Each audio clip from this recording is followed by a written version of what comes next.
Wait,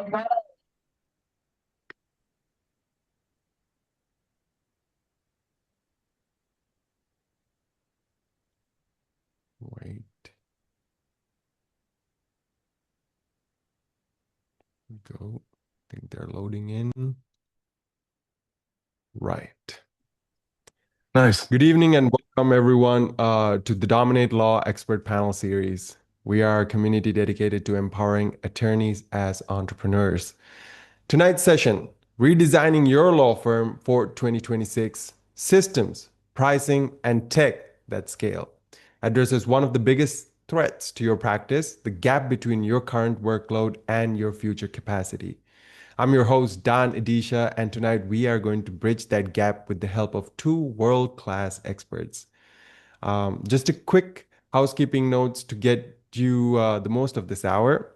So first, yes, we are going to be recording and you will receive a replay link after the event so you can rewatch and share with your partners. However, do not let that make you passive. The real value is happening right now live. To make the best use of your time, engage with us. Use the Q&A button below or else use the chat. Either way works. If you have any questions that you want me to ask the panelists, please feel free to do so. I have my eye on both the feeds and will do my best to weave in your questions into the conversation as we go along.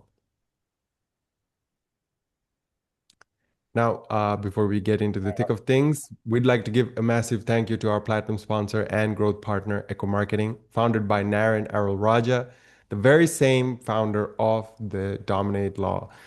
And for nearly 20 years, Echo has helped attorneys across the globe stop being the best kept secret in their town. They believe that great care deserves great visibility. And I would like to share a quick insight from our team at Equa.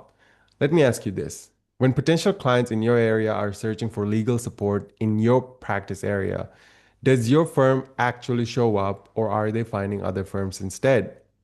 This is a major challenge for many law firms today.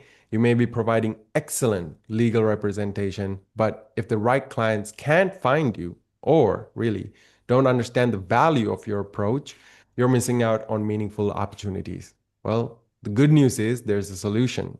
With the right strategy, clear client education, intentional intake systems, and value aligned visibility, you can attract better fit clients and build a more sustainable, future ready practice. Here's the best part, stay with us because we have something special for you down the line, a resource designed to help you strengthen your practice with clarity, purpose, and impact. Now, with that being said, let's look at some of the key discussion points we have planned for tonight.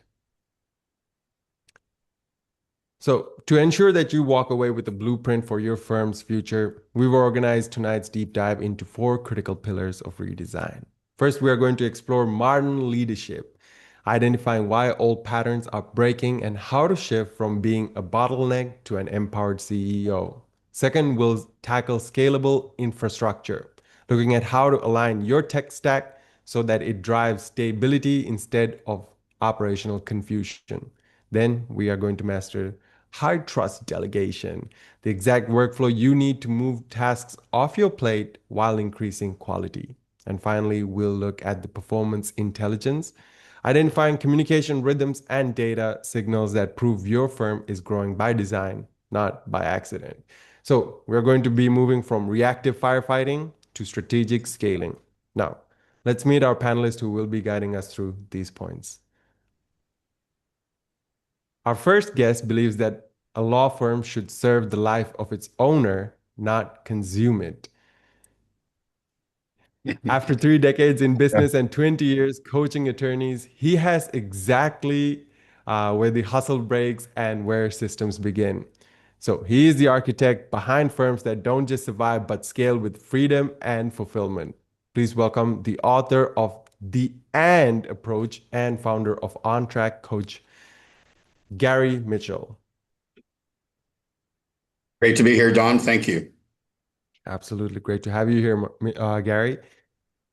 And our next panelist operates at the cutting edge where legal expertise meets technical innovation. As an attorney, software engineer, and investor in giants like SpaceX and xAI, He doesn't just talk about the future, he's helping build it. He brings a unique multidisciplinary lens to help firms navigate the AI era without losing their operational soul. Joining us from the Dubai Future District Fund, please welcome David Awad. Thank you. Thank you. Great to meet you both. Good to be here. So I'm excited for this. I'm sure it'll be fun. So yeah, Amazing. great. Agreed. Great to meet you all. Great to have you here, David. Now, let's dive straight into the main questions here.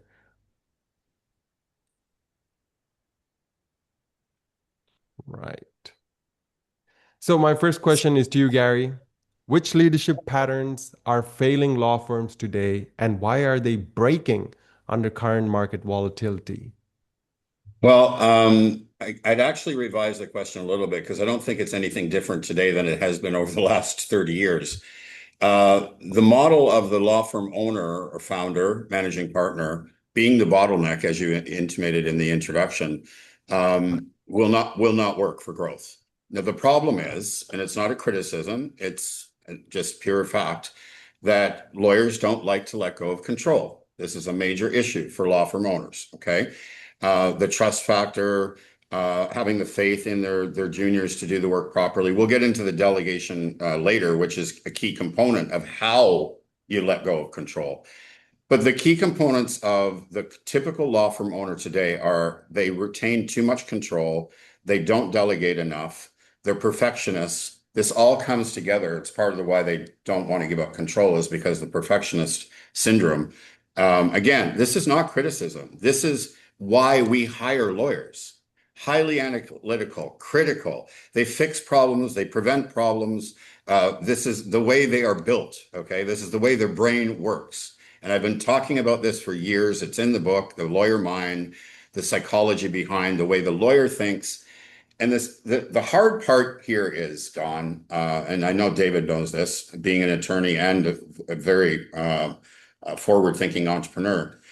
Those skills that make for an excellent and brilliant attorney are diametrically opposed to the skills that are required to be an excellent entrepreneur and business owner. Absolutely opposed. And this is the hardest part of my work. When I'm starting to work with a new client, we talk and it's a conversation around, do you realize how you process information? Do you realize how you think? And the lawyer mind is designed for the negative, right? To prevent problems, fix problems. It's all like, when you think about it in the realm of things, it's really a pretty negative place to be, psychologically. Whereas you're Yeah. smiling, David. I think you're Yeah. definitely aligned with this. Whereas the entrepreneur is kind of more like a coach, like me. I'm both a serial entrepreneur and coach, and we're thinking more in the positive, in the what opportunities exist. We're not looking at, I mean, we have to obviously look at the downside and what the hurdles or challenges will be on the path, but it's a different way of thinking, right? And it's not one is not better than the other. We all need each other. That's the bottom line, right? The trouble most law firm owners face, and it's like attorneys too, especially when they're starting out, is they try to do everything themselves. And what I help do is I help grow their team around their strengths, fill the Mhm. gaps left by the weaknesses, which are the things they procrastinate on because they hate them. I mean, the lawyers are no different. They are human beings. Some people may disagree with that statement. I know, but they are human beings. I've realized that every human trait that we all have, lawyers have it 100 times over, right? It's exaggerated, like perfectionism, procrastination, control. I mean, you name it. These are human traits, right? Lawyers Mhm. just seem to have them on supercharge. So, I mean, here's the bottom line. Do you want to be brilliant and rewarded for your brilliant mind, or do you want to grow a business? Which one? Because if you want to grow a business, you are going to have to let go some of that control. Now, I've got strategies and tips. I'm not just saying, you wave a magic wand Mhm. and let it go. No, you've got to be Mhm. strategic and methodical, get the right people, build the right systems. And we can go into that throughout the webinar. But this is the number one. I feel it's the number one barrier from a law firm owner who gets up to maybe 2 or 3 million in revenue a year. And sometimes by accident, as you brought up in the introduction, Don. But they get there and then they hit the ceiling. It's like they're at their own capacity. Whoever they have on their team right now, they're all at capacity. Everyone's at capacity. There's no room for growth. So we'll talk about that more in the scaling and the systems, right, David? And I'll probably leave more of the tech stuff to you, although I have some ideas on that area as well. But there's my Sure. first take on all this.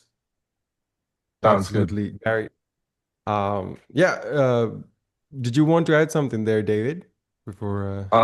There's one fun thing. Gary covered a lot of this. One thing that was kind of fun for me in the leadership context was you have to really suffer to figure out exactly how to delegate. Yeah. The mindset is accurate. I like to tell people because I'm an attorney and a software engineer and also an investor. So all three of my jobs are to assume that everyone will betray each other and everything will go wrong and the software will break. Right. Oh, wow. So all three of the jobs. So I'm three times worse than that. But it's pretty accurate. I think the one thing that was really helpful, especially in the age of AI, which I assume perhaps we could just copy paste the phrase AI over and over again and replace all of my Yes. dialogue with that for the webinar. But the one thing that was very helpful is if you do the agent thing correctly, you will be writing a lot about exactly how you think and what you want and where it goes and why. And you're attempting to not just write what are the things involved, you're also attempting to encode judgment. And judgment is the key thing, right? If you can teach your associates judgment or your employees judgment, then you can also enable them to do things the way you want them to, the way any Hmm. perfectionist would. But Hmm. that has been one fun learning that I've come away with, having tried to hire a few people at this point and struggling, let's say, with that. Hmm. Oh, Yeah. really appreciate that insight into it as well, David. And like you said, Gary, we want both the brilliance and we want to scale the business. So hopefully we'll figure that out by the end of our discussion here tonight. And you're using the word And and, Don. You've already been trained. Good for you, man. that's right. I had Mm. the practice session with Gary already. So, David, my next question is to you. Where have firms misapplied technology or systems, and what specific breakdown revealed the gap between that intention and execution? Oh man, there's so many problems. Okay, so Hmm. the let me put it this way: you have to have I to use AI, right? When we say like if I say, for example, like I know what X is supposed to look like, I have a sense of judgment. I know what a good output looks like. So in the software context, maybe an attorney will walk over and be like, "Oh, great! I could build a software tool to do this. I'll go ask Claude to do it." And then Claude writes the software. Great. Now maybe it moves the new file. Maybe generates the template onto my desktop. But I have no idea how the software works, right? Because I'm not a software engineer and I'm not a programmer. That's not to say you can't learn those skills, but I can't read the code that it produced for me. I can only see the output it made.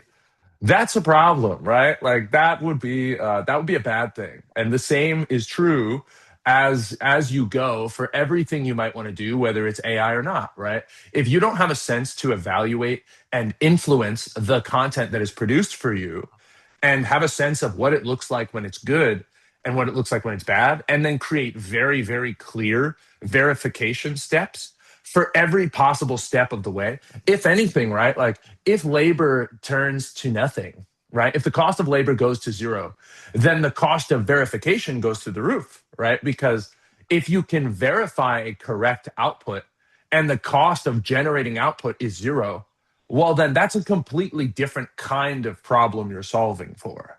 So Mhm. that's the first thing to bear in your mind, just in general, whether you could hire, like if you could hire a million attorneys for free and you had one client who showed up and said they wanted one brief or one demand letter. Well, if the attorneys were all free, you would tell all of them to do it and then just take the best one. How do you figure out which one's the best? That's now your problem. So that's the kind of psychology that starts to emerge when I talk to clients. I do a mix of freelancing along with my law practice. And when I'm talking to people, they'll say something like, "Oh, great! Like I can kind of AI my whole practice." But if you don't have a strict definition of what that means, and you don't have all of these things about how you work documented, and you have Mhm. to do the work, right? Like you have to literally write it all out. If you don't, all of these concepts we're talking about, like who I am, why I work, who are the people I'm Mm. affiliated with, why do I care about them, what do I do when an ambiguous opportunity is available? Like, maybe I always tell people I want Delaware for my governing law clauses. And I always know that the other side's going to put their state. And so we're always going to compromise. But if I don't write that out, then that's a mistake that has to come up in that verification step. So you have to be able to know not just what good looks like, but then you have to start thinking in systems of how do I create those verification steps? And that, Mm. to answer your question, no attorneys are good at that. I've none of them actually, in my experience. Well, Like, if I could jump in on one Right. thing, David, what you're yeah, yeah, saying, it actually is quite ironic because you have to instruct AI to the same level and degree of specificity that you have to when you're delegating to your juniors. You have to yeah, be yeah, Mm. very, very specific with your request for what you're looking for, all the elements, what needs to be included, what is the outcome you're after. I mean, you have to be very, very specific. And yes, like people are learning, right? People are learning. But if I had one tip for people that are new to AI Mm. is practice getting as specific as possible. Use AI. Actually, here's a tip. New one just came to me. Use mm, AI to practice your delegation skills so you can do better with humans. There you go. There you sure. go. I have a fun one Okay. to add on top of that. Once Good. you start getting down the skill rabbit hole, you start to Mhm. realize, you start to warp your mind a little bit to, I am now the bottleneck, right? Yeah, Like, exactly. uh, Yeah. so I, and that was already the case with the law firm too. But Yeah. now I start finding myself saying, okay, whenever I'm working on anything, is there a way to construct a system or a set of skills so that I do not have to be the person that is currently doing whatever this thing is that my hands have to be involved in doing? And Exactly. sometimes you really have to bend over backwards to make that happen, but every time you can do it, it's worth it. Then you can also ask a fun question, which is how much does it cost for an employee to do this versus what's the equivalent token cost for an agent to do this or for this to be automated. And now every decision you have, every item of work that must be done now has an ROI calc that previously did not exist, that now exists, Mm. which is there ROI or is there more ROI in having the attorney do it or having the agent do it?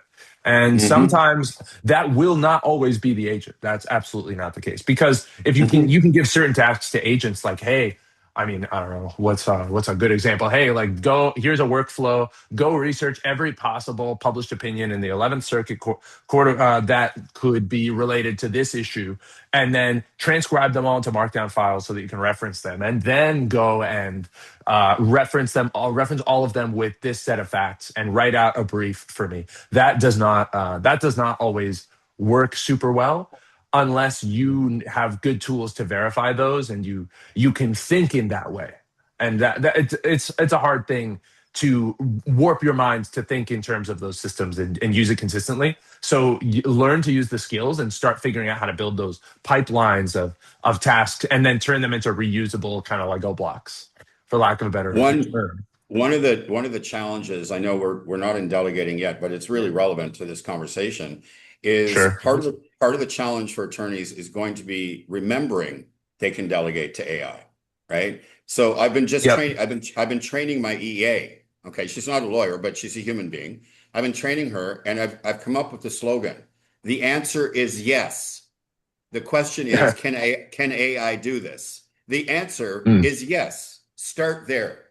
Start with that. And again, I go back to practice, use AI as your dummy for delegating. Mm. Get very specific to the follow-up, right? You have a conversation with AI. It's like having a human being right there.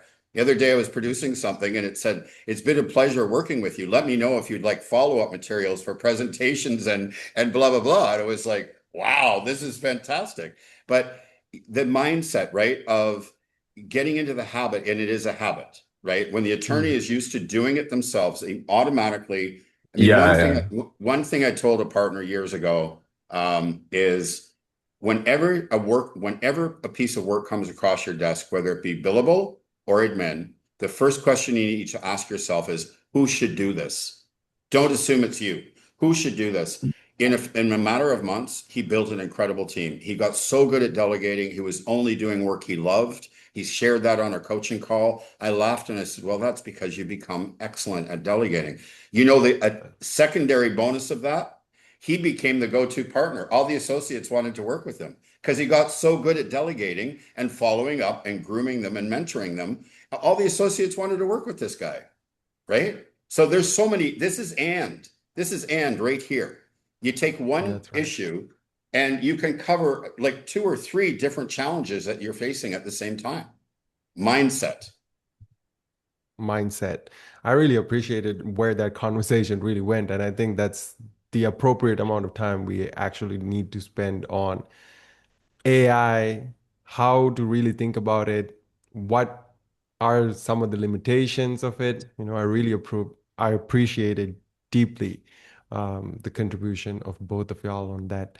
Um, well, my next question really is to Gary, and this is more on the client side of things, right? So, what shifts in client expectations are forcing law firms owners to really rethink how they structure control and decision making? I think. Well, the one shift, and I've been trying to hammer this in, and it's not easy. Mm, People have been talking about the billable hour for as long as I've been in the industry, so over 20 years, right? Here's a couple of facts about your clients, okay? And this covers not only the billable hour and the control and all that. Well, the control comes by demanding FaceTime, by having your mm, attorneys must show up in the office. Here's the fact.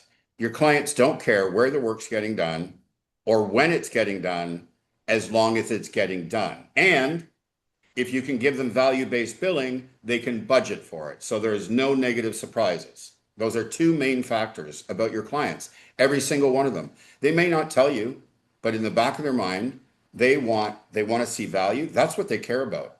And they want to see mm, that like when something's big, it's a big problem. They don't want to be nickeled and dime with a bill that itemizes like every minute of your day.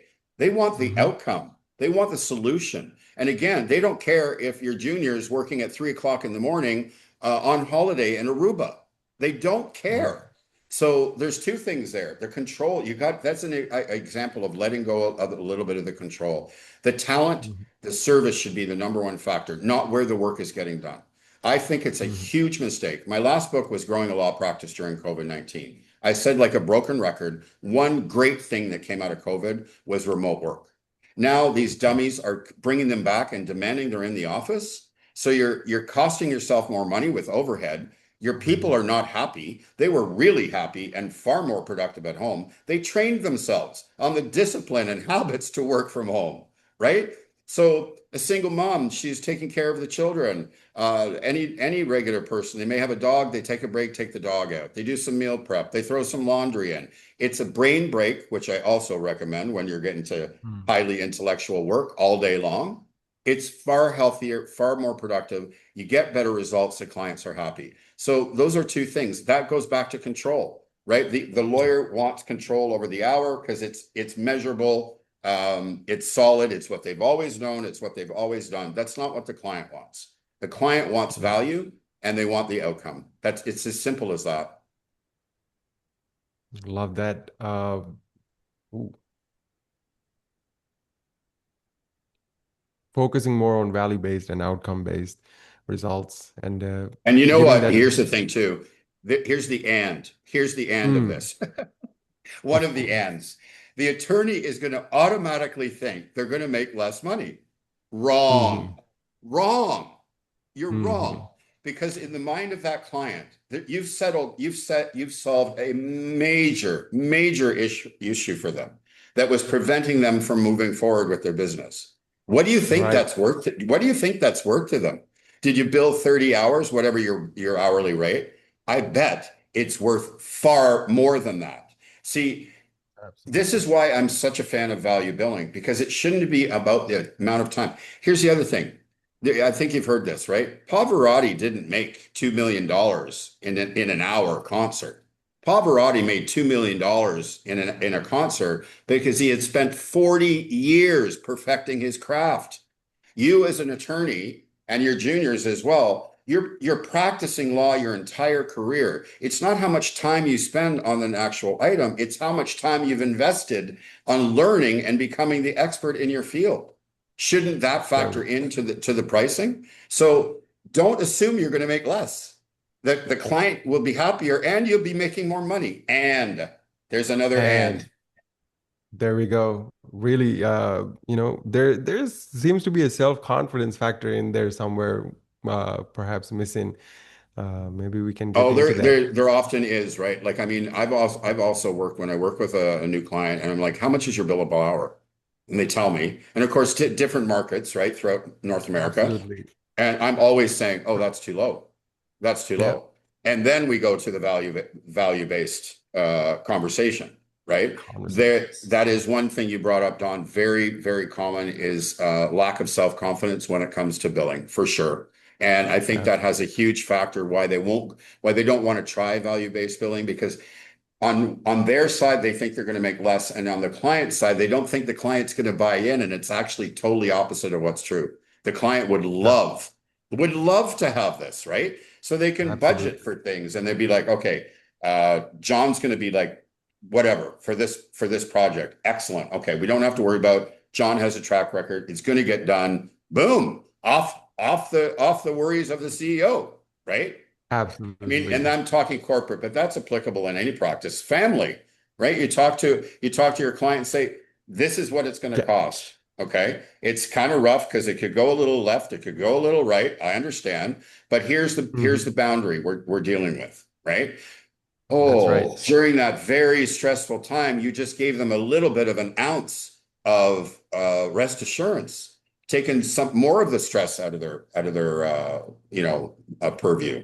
So I could go on and on. We don't have enough time for Absolutely. me We for, must for move me to on. keep talking about it. Yeah. I know that. No, no, absolutely appreciate it.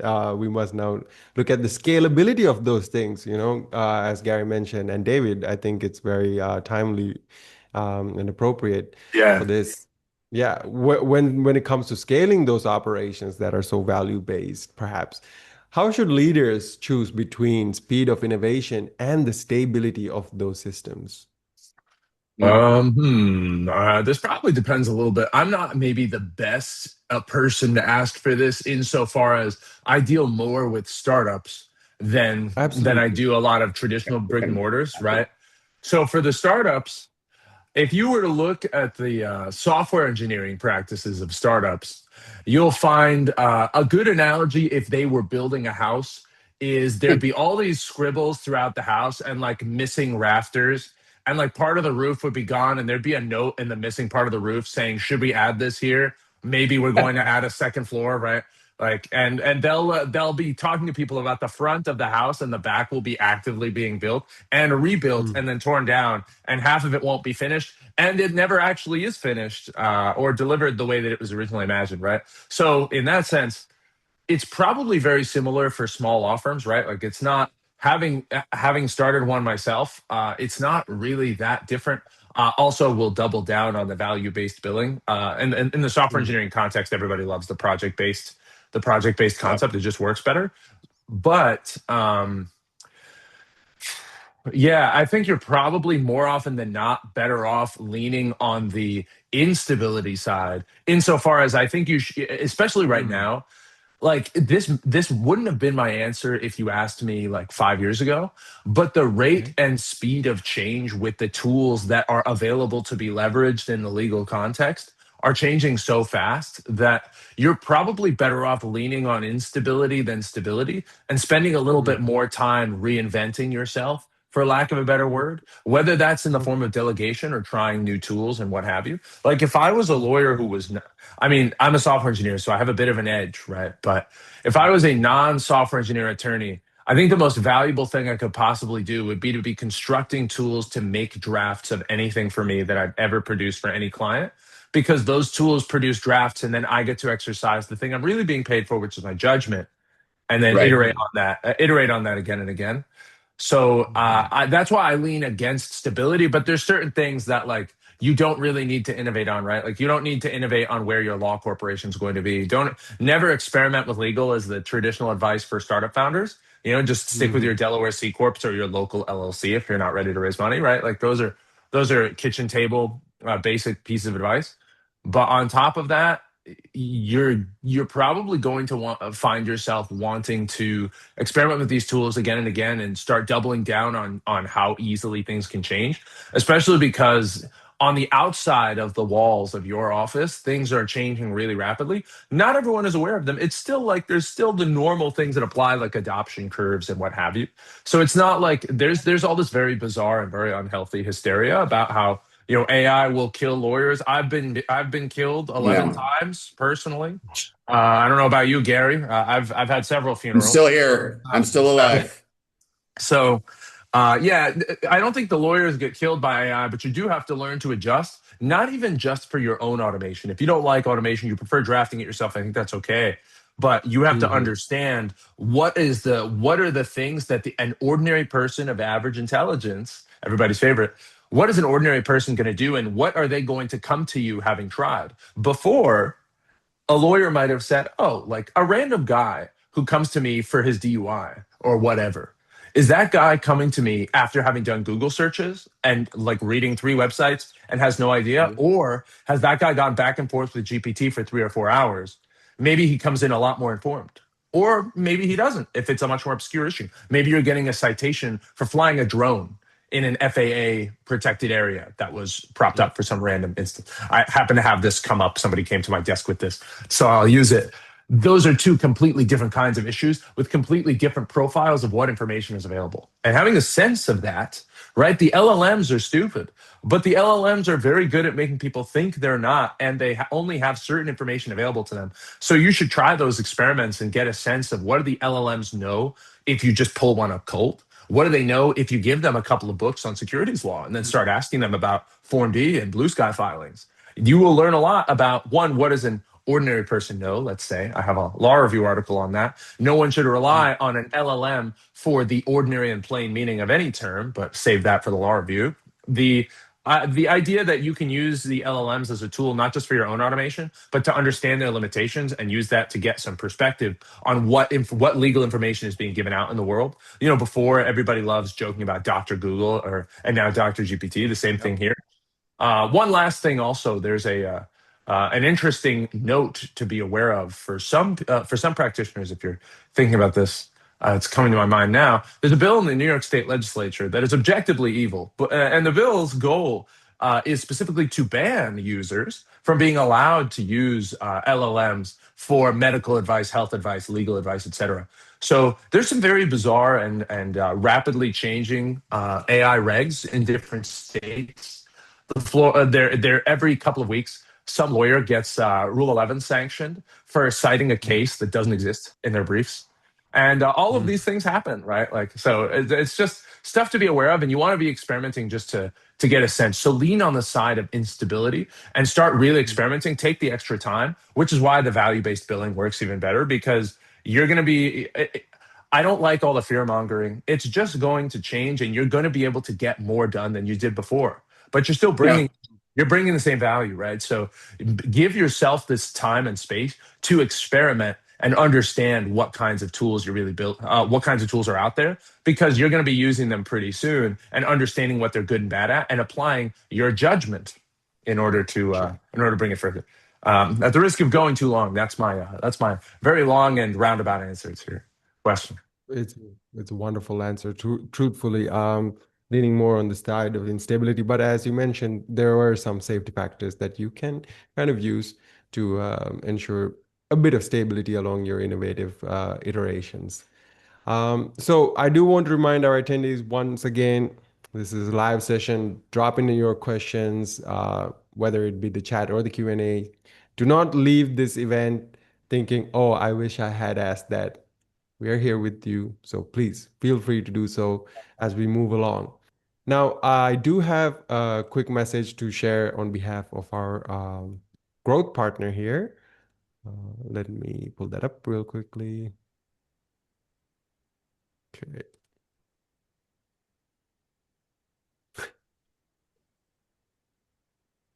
go. Right. So, most law firms are losing money that they don't even know because their digital front door is broken, perhaps. This brings us to a critical point. You can have the best systems in the world, but if the right clients can't find you, the systems are just idling. As a token of appreciation for registering and attending this event for our team at Echo Marketing, for everyone here tonight, a complimentary one-on-one marketing strategy meeting designed specifically for law firms ready to scale with purpose. Now, here's the question they'll help you answer. When a potential client in your city types in perhaps commercial litigation lawyer near me, or IP protection attorney near me, or even business law partner for a growth stage company, does your firm show up as the trusted choice and win that engagement? If not, well, in your session, you'll sit down with a seasoned strategist from Equa who understands the legal services market across North America. You'll get a live audit of how you can attract more clients, build your reputation, and grow sustainably. This marketing analyst will actually spend several hours researching your online presence, your competition, your local SEO, everything. And they'll come to the call ready to walk you through a custom recommendation just for your practice. Now, this session is designed to help you answer those questions and fix anything that's not quite working. It's usually a $900 valued session, completely complimentary for you tonight. You'll see the QR code on the screen. You can scan that with your phone to book your session or check the chat for a direct link. It'll take less than a minute to book. Now, availability is limited since, as I mentioned, every audit involves real research into your local market. And perhaps here's how to think about offers like this. What's the risk if you say yes? Honestly, it'll just be your time. There's no obligation whatsoever. But what's the risk if you don't? Well, you might be missing out on something that could really help grow your practice in 2026 and beyond. So I'll leave that with you, but truly, I encourage you to grab this opportunity, book your session with Equa. It'll be time well spent.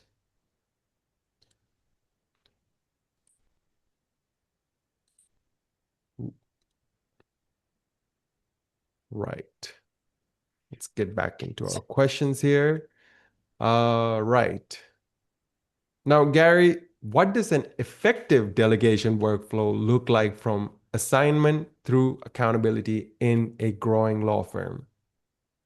Okay, sorry, I just want to go back to AI for one quick point. Go ahead. That if you haven't heard of this, AI will not replace lawyers, but it will replace lawyers who don't use AI. And the same goes for me as a coach. Look, AI will not replace coaches, but it will replace coaches that don't use AI. Lead generation, marketing, social media, workflows. There's so many opportunities to incorporate AI into your practice and streamline everything. Delegation. Okay, so the first mistake that lawyers make, and most people do make when they're delegating, is in their mind, they've done a task 1,000 times. Okay, so they're giving instruction to their junior and they buzz through the instructions. They're not specific enough. Same goes for the AI. They got to learn. They're going to have to be more specific when they give AI the instructions. You must be crystal clear from the outset when you are delegating with instructions. Here's a couple of other points. You must make it clear that if they run into a snag, your door is always open. Come to you for help. A lot of juniors will feel intimidated or feel less than if they have to go back to the big boss for help.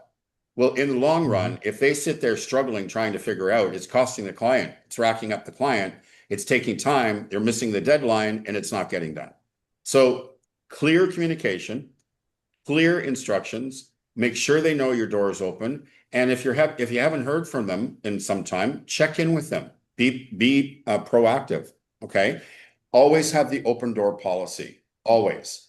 The first point is the most important though, because in your mind, you've done it 1,000 times. So you're going to buzz through the instructions, assuming they're going to pick it up really quickly. Never assume, right? And if you do it properly and you have the right people, you should only have to do it once. And with the right support and mentoring and feedback and encouragement, when you train that junior on that task, and you've done it properly, you should only have to do it once. That's my quick take on effective delegating. Always keep the door open communication, and make sure they know they can come to you. So when they don't pick it up, after only being trained once on that task specifically, does that mean it's a problem from your side as the trainee? Well, I would say look inward first, to be honest. Okay. Look inward first, do a reflection, ensure you gave the proper instruction. Like, see, there's another thing at the end of the process, do a postmortem with the employee. I mean, all this in your mind, you're thinking, oh my God, all this takes time. But this task is going to be repeated 100 times in the next couple of years. Getting it right early on is going to save you so much money and so much time in the long run. Think of your time as investment when it's properly invested in grooming your people and delegation. Man, oh man, that's at the top of the list of lawyer faults. I don't know a lawyer that comes to me that says, oh yeah, my delegation skills are fantastic. I've got amazing feedback from my employees. They love my delegation. No, it doesn't happen. They're rushing through, they're making assumptions, and they're not keeping the communication lanes open. There we go. Thanks. A few fun things that Go ahead. you might enjoy, Gary. So in software engineering, there's a principle. There's a principle of software development. When a process fails, there's all these different ways something can silently fail. Let's say you have like 8 steps in like a software workflow, right? And step 6 doesn't like get whatever website it's supposed to get, right? So it produces like blank. So then step 7 gets blank, and then it doesn't do what it's supposed to do, right? Yeah. But there's no error thrown. So by the time you get to step 9, it's been blank for the past 3 steps, and you don't know which step created the error, right? So there's this principle in software development called fail loudly, for this exact reason. Like whenever you have code, your code catches a problem and it fails as loud as it possibly can. That's the basic goofy kind of description. And the exact analog also exists for law firms. So I had a firm that came to me and we set up an OpenClaw bot for them. And we wrote some custom code, pulled all of their emails that partner had ever written to anyone. We indexed all of them, and then we shoved it into an OpenClaw, and we named it after the guy. We named it after the guy and then said, ask guy, right? Well, I won't blow him up here. But then that way, anybody at the firm who had a question, because he was so specific about everything, but he wasn't super computer savvy and he hated writing. So we pulled all of his emails to get this thing to work. We shoveled it all into an open awesome. cloud. Yeah. And then we said, okay, just ask this bot. And the bot was right like 70% of the time because we had so much email from the guy telling other people how to do it over and over. And he was usually pretty particular when he gave instructions like you were talking about. So it's kind of a fun memory for me. And one other note that came to my mind while you were talking with startups, usually the advice is don't hire until you absolutely have to. That's interesting. I have the opposite advice, absolute opposite advice. Yeah, I think it's a fun one because the software engineers would say, do everything you possibly can with the software and the tooling you have before you have to hire another engineer to teach them. But you've got the opposite because you're thinking about it from a completely different style of working, right? Absolutely. I don't know. I admit I don't know software development companies, right? Yeah. But no, that's one of the biggest mistakes lawyers make in solo practice, law firm owners make, is that they're not hiring the right people, enough people doing the right things. They're trying to do too many things. And I'm always like, okay, I'm a fan of keeping things simple. Do the math. Okay, you're still doing the billable hours. So what do you charge an hour? How much do you charge an hour? And you're doing this? Sure. Yeah. Classic. Oh my God.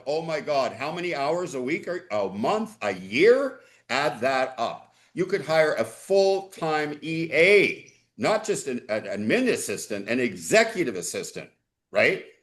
You don't have to. You get an admin assistant, whatever. And it's pennies on the dollar. Do the math. You're costing that was my exact money. Yeah. And I was actually asked, I was on an entrepreneur podcast the other day, and I was actually asked, what is the number one mistake entrepreneurs make? I said, that's it. Not hiring soon enough. I made the mistake myself. The best thing I ever did was hiring an EA, right? Here's the thing. You can have it all, but you can't do it all on your own. It is a chicken, David, as you know, it is a chicken. It's a dance, right? Chicken and egg. Absolutely. You got to see some revenue potential. But if you're busting yourself on your billable hours, you're generating the revenue to be paying somebody $30, $40, $50 an hour. and not your $700 an hour rate. I mean, do the math, really. Wow. You're leaving I so had much a money on the table. Like, I had a fun analogy for this. I used to tell people it was the equivalent of share buybacks. There we go. When your stock is underpriced, then you can buy your time back at this cheaper price, and it's an instant win, right? yes, Because yes. if you know your book, you're trading at a 70% discount to book, just buy the shares. You have the cash, buy the shares immediately because you have an instant 30% ROI. What's the point? Which is why share buybacks are so popular in public markets. And it's the same exact thing with your own time, right? Like Yep, the soonest you can buy yourself out of a job, the better. It's it's a absolutely. I think in the software context, it's kind of funny now that we're roasting it. I think the problem is the theory Yep. that everyone loves to try to automate as much as you possibly can. And for the software Mm, engineer, hiring somebody is like admitting defeat. You know, Uh, mm, Different mhm. and mindset. Yeah. different mindset. Yeah, and that's why you have to schedule your complimentary meeting with Equa, who can help you with running your own law practice and get your marketing straight and right. Absolutely. Thanks, Book your David, for session that. today. Absolutely. Go ahead and book your session today to really figure out how you can truly scale on your marketing side and figure out your growth. But I really appreciated these two sides of the same coin, of thinking about when to hire, right? Yeah. Uh, When to hire is yeah, critical. Yeah. You know what? Here's absolutely. my formula. For solo lawyers or lawyers building a practice, law firm owners. When you hit 60% of your capacity, you need to start looking. Because by the time Mhm. you hit 80%, that only leaves you 20% of your time to properly train who you hire. Because if you don't follow this formula, you're going to be at 100% by next Tuesday and not have any time. And then you're going to revert back to the thing you've always done. Oh, I'll just do it myself. So you continue the rat race. You're in the office till 10 p.m. every night. You're working weekends. You never see your spouse. You missed your daughter's recital and your son's soccer game. And it keeps going and going and going and going. 60, 80, 100 rule. Okay. Now, David, I really want to get from your perspective as well. Why I feel like it got a little bit lost there. Why do you really believe that you shouldn't hire unless you really, really need to? And how would you say, uh, from your perspective, when you should make an hire? Yeah, like Gary said, it's kind of a different mindset, right? If you come at this from the software engineer's perspective, the software engineer would say, I should be able, like the whole reason SaaS businesses work is because you get 80% EBITDA margins and you can Hmm. raise money off those EBITDA margins and then you can draw like it's a different style of business acquisition. The revenue is recurring. It's not a service-based model, right? Blah, blah, blah. But Yeah. the classic thing that the software engineer benefits from is that once you get the process and the software right the one time, it works forever. And so if you have to hire Mm. somebody to do some part of your business, it meant you couldn't automate it. It's a very weird time right now because the big debate is how much of any given business can be automated. Some people believe the answer is 100%. Other people believe the answer is 90%. Some people think it's 50. And some people are better at using AI than others. And now we have a little bit of a bizarre game of chicken going on because if a software engineer is really good at using AI, they'll kind of do what the quants do. They're not going to tell anybody because why would you? You'll keep it to yourself. So the incentives are now adverse a little bit. If you get really good at automation, why would you bother telling the company about it? Because then they're just going to go and run your automations and then give you more work to do. Why would you do that? So that's the programmers love to sit down and say, how much of this can I automate? And there's nobody really knows whether anyone can truly go exponential, quote unquote, meaning fully delegate themselves out of the role by defining enough direction. No ordinary attorney has to get to this point, but there's a lot of conspiracy theories about like, can somebody get to that point where they are fully 100% out of the business and giving the model enough judgment to generate its own tasks and whatnot. So to bring this back to the lawyers, I think for the Yeah. lawyers, you can probably because the nature of the problem is very different. Let's say you treat it like a text problem, and I know that's going to sound a little goofy to say, but for the sake of argument, if you assume that what the lawyers have to produce is English text, that is a much less difficult domain to generate than software. And the Mhm. verifiability is also harder. And the people who observe that text also are not as difficult as the software compilers, where, let's say, with software, if it doesn't produce exactly X, Y, and Z outputs with all of these configurations correct, it is wrong. And the final workflow or product will not work. But for Hmm. text, if I accidentally cite a case that doesn't exist and no one knows or notices, right? Like it doesn't matter. So it's just kind of a funny, it's just kind of a funny paradigm to have in your mind. If you're a solo, you should actually try to get pretty creative about how much you can delegate. Mhm. I Yeah. talk to the patent people, and the patent people tell me, hey David, like that's great that you're a software engineer and a lawyer and you're getting into IP. That's wonderful. But if you want to do patent prosecution, all that work is getting automated away. The work of drafting complaints also getting automated away. There's a lot of weird conspiracy theories being believed right now. But the tooling, it's true that the tooling is easier to get working around English text than it is around software Hmm. engineering. So I think you should be ambitious in how Mhm. much time. I like the 60-80 rule because it kind of makes clear that 20%. I'll tell startup founders, like, what you really want to be doing is working on the business and Mhm. never Right. working in the business, but on it, right? So it's a similar idea, I'm sure. Like, don't end up getting your hands tied to your desk, because what you really want is to be thinking, what are the changes I can make that Yeah. drastically change either the number of, you can change the top line or the bottom line, right? That's it. So There we go. if Yeah. the more you can do to change the bottom line through software automation, the more that value compounds with time. So I think you should try to get ambitious, but also you should also try to phone a friend. If that's not your skill set, you definitely don't want to be kicking yourself every day about that. And you're not gonna be magically out of a job in 2 years or what have you. It's just a matter of sit down and figure out how to get the tools kind of adjusting for you. Like my top three would be: just learn how to get bots to do the very basics, configure skills, configure custom agent profiles, define a paralegal agent, and even better, define, let's say, a case law agent whose job is Okay. just to find you accurate cases or to get published opinions. If you can get custom skills, teach that Yeah. agent how to access Lexis for you, let's say. There. Great. Well, now I can say, hey, go do this search, set up this compound query, do blah, blah, blah. And now that agent can always do that for me whenever I have cases of certain kinds. Right. And the last and the third one, most important, is figure out how to tailor custom context environments. If you can set up a tool that says, for example, oh, every single case has this list of plain text files that are generated top to Mhm. bottom for this case. And then the next case has these files, and the next one has these. And you can get it to the point where you have tailored environments that your agents can tap for every case and for every matter you're dealing with. Now you've got a really magical formula. And I think most solos can get to that, right? Just those three things: Oh, tailored contexts, custom agent profiles, and custom skill definitions. Those three things will get you very, very, very far. And so I think you can take, we can both be right, most likely, right? You can take a little bit absolutely. of I the, was just thinking that. Yeah, I yeah, was thinking you, that definitely both David and Gary's side, they are not different. It's just different systems that you were talking about for yeah. implementation. So you should try to swing for the fences in terms of how much you can automate, especially while you're small and you have the bandwidth and the flexibility. Where if you make mistakes or make changes, they're not going to create massive backlogs and whatnot in the actual operating day-to-day cadence of the firm. That's been Yeah. my experience.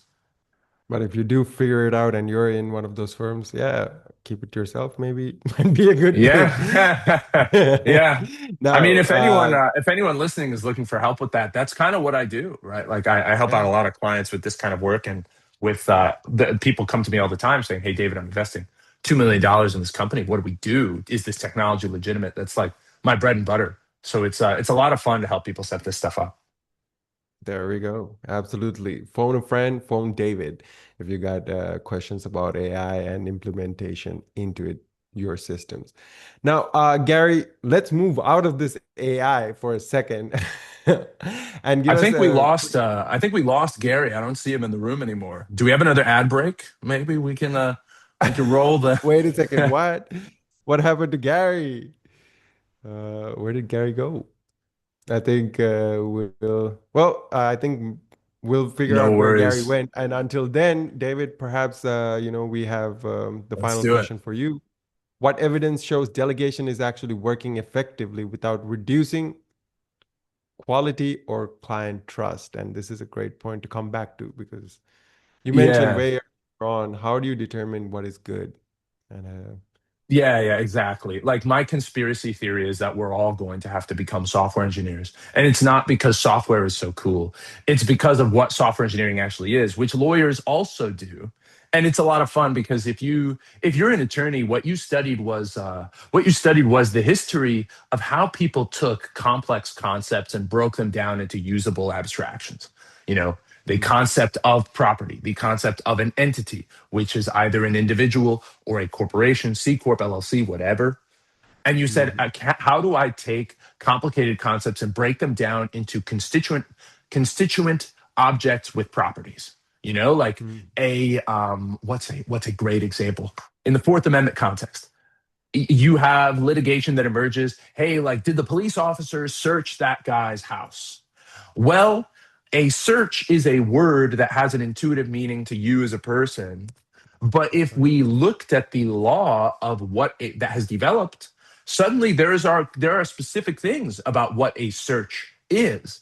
A search is an investigatory act intended to, let's say, I'm paraphrasing the exact definition. I don't remember the case, but a search is an investigatory act specifically intended to deduce evidence of criminal activity, right? Mhm, It must be rooted in a probable cause or a reasonable suspicion. Those two terms are also objects with definitions. So we learned this historical way that's incredibly effective for how to do this. And then on the other side, what do the software engineers do? They go learn how to define these same ideas in computers, right? They say, hey, a file is a string of text, right? It's zeros and ones. The file has, a size, it has content, it has maybe a location in a file system. The programmers then say, I'm going to define programs. Programs have objects. Objects are a more generic version of the concepts that the attorneys are dealing with. I can define an entity and I can call that entity an LLC in my code, right? So the attorneys have almost built it from the top down, and the programmers build it from the bottom up. I think mm, that's the right way to put it. And so as you use AI, what you start to realize is you have to build composable units of tooling that you can put this way, put that way, build up, build down, right? So maybe that's the real way, thing to take away, right? It probably is the case that the attorneys have learned the historical way of creating all of the abstractions we use in the world from the top down, starting with humanity and working down. And the software engineers have started with composable data and built up. And now we are at mm. this weird point where those two distributions of what was possible have hit at the tails of those Right. distributions. Well, now you have a lot of interesting stuff that becomes possible. And so you will end up finding yourself, whether you want to or not, kind of becoming a software engineer. Because what is the software engineering doing? He's taking a field of complex information in front of him and turning it into a series of objects and abstractions that he can use in order to compose it, in order to create a representation of a particular problem in front of him, and then gets the software in one way or another to do what he wants. And what's happening with AI? The exact same thing. You say, oh, okay, like I have some software I have to write, or rather, I have this workflow I want to do. I want a tool that automatically writes briefs, and I want it tailored for the 11th Circuit, right? Um, Yeah. well, now we can do that, right? We take a complex series of information in front of us and we say, what are these different things? How do they work? What are the relationships to each other? You're just writing it in text, and you're Yeah. writing it in English. But the software engineers were just writing it in a formal language, right? We talk about programming like it's this magical thing. It's just a format, right? It's a format for objects that have relationships to each other.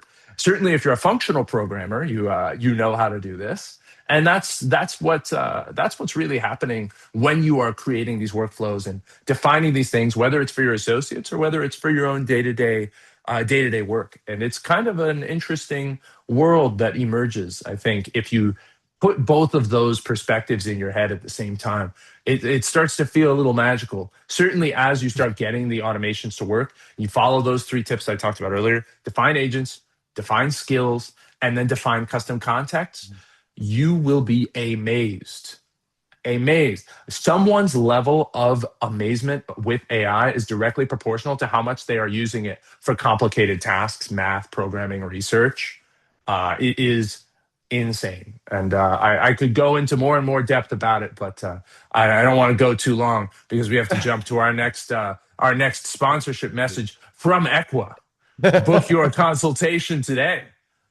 Get your law firm on the map Right. with Equa. Absolutely right. Before we do that, actually, I really want to get a final, key takeaway.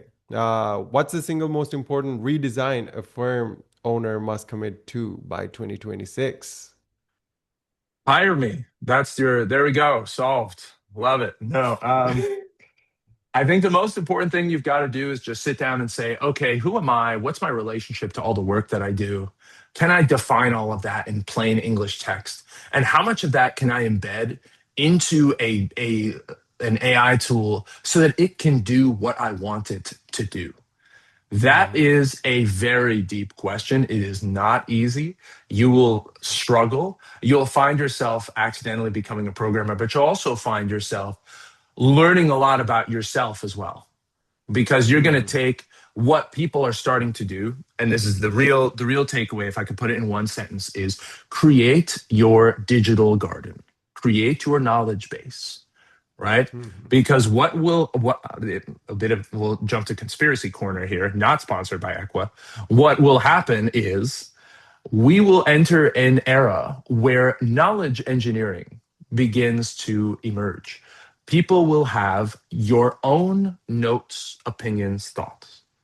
And then you will have your memories, cataloged, interactions, memories, and whatnot also available to you on your machine. And then you will have external information, let's say books, articles, journals, and your ability to synthesize those pieces of information in different contexts, either as an attorney doing trademark law, maybe you're showing up in the 11th Circuit for litigation on what the meaning of landscaping is in that famous case in the 11th Circuit that I love so much. You will find that you can curate a knowledge base and learn the skill of knowledge engineering, creating a very structured hierarchy of what all of the information really is, that is not just in your head, but that you are exposed to and that you would want to know if you could. And can you lay it all out in a machine for yourself and get it to think the way you would want it to, embedding your Mhm. judgment, context, integrity, and values, and bundle it all together into a machine that you can use to provide value for the world? That is the big open question for the people who are really into this game, I think, right now. And if that's something that's hard to do, I think it's a lot more doable than you think. And it would be, I'd have to really derail us to talk about how you do it, but it can be done. And it's going to Absolutely. be a big and interesting problem for everyone to figure out. But if you figure it out, you will go exponential. I think we're just one step away from all the technology that was there in the Matrix movie from 1999 when Yeah. you were mentioning Yeah, that. exactly.